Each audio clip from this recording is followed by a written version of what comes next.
Hey everyone, I'm Sami and today I'm going to talk about mistakes most commonly made as a NEET aspirant. ये droppers भी करते हैं and freshers भी. तो अगर इसमें से कोई भी मिस्टेक आप कर रहे हैं सो अलर्ट हो जाइएगा because this can stop your selection into a medical college. Boom, you looking for this? So let's start. First point, reading unnecessary books.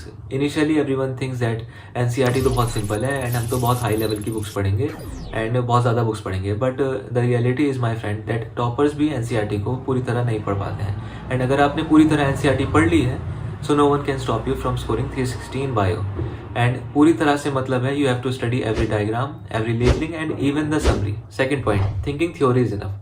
कभी भी किसी भी बुक से कोई थ्योरी पढ़ लेना है एंड देन उसकी क्वेश्चन प्रैक्टिसिंग को इग्नोर कर देना, बट ऐसा नहीं करना है because after studying theory you think that आपको सब कुछ आ गया and but that's not the case. Questions are the application of whatever you have studied.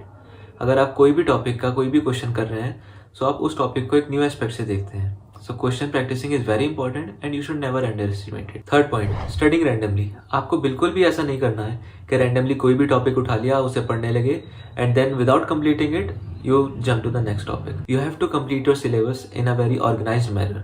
This way your brain can retain that information for much longer duration. Make sure whatever you are studying today, you have to revise it tomorrow. Fourth point, sleep duration. Most of the students say that हम तो अपनी नींद बिल्कुल खत्म कर देंगे and 18-20 घंटे पढ़ेंगे, but I myself use to sleep for 7 to 8 hours during my NEET preparation because that's crucial for you. Fifth point, stressing more than actually working. हमें ना टेंशन लेने में बहुत मजा आता है. Instead of working we keep thinking about uncertain things in the future जो अभी हुई भी नहीं है. इंस्टेड ऑफ दैट अगर आप स्टडी नहीं कर रहे हैं so you can utilise that period of time in your hobbies. That would be much better. Six point, ignoring PYQs. I saw this question paper of NEET 22 and उसमें आधे से ज़्यादा क्वेश्चंस वर फ्रॉम PYQs.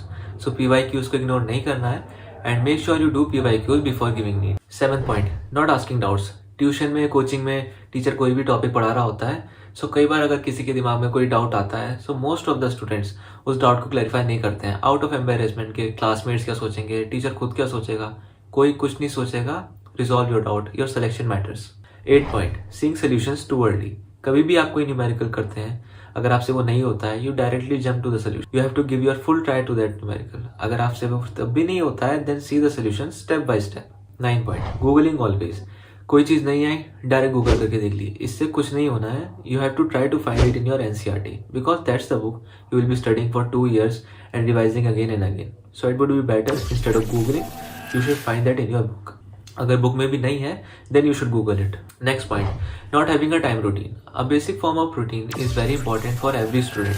अब routine का मतलब ये नहीं है कि 2 से 3 में ये करूंगा, 3 से 4 में ये करूंगा. It should be more like that आज मैं इस टॉपिक को कंप्लीट करूंगा एंड नेक्स्ट डे में नेक्स्ट टॉपिक कंप्लीट करूंगा and in a long term you can cover a given portion of your syllabus in a organised manner. Now the last point, studying on a bed. Many students prefer to study on a bed. Initially I myself used to study like this, but friends actually आप पढ़ेंगे नहीं, आप सोएंगे. So you should study with full focus and preferably on a study table. So these were some common mistakes made by NEET aspirants. And इसमें से अगर आप कोई भी मिस्टेक करते हैं so try to improve it. अच्छे से मेहनत करें. Will meet in the next video. All the best.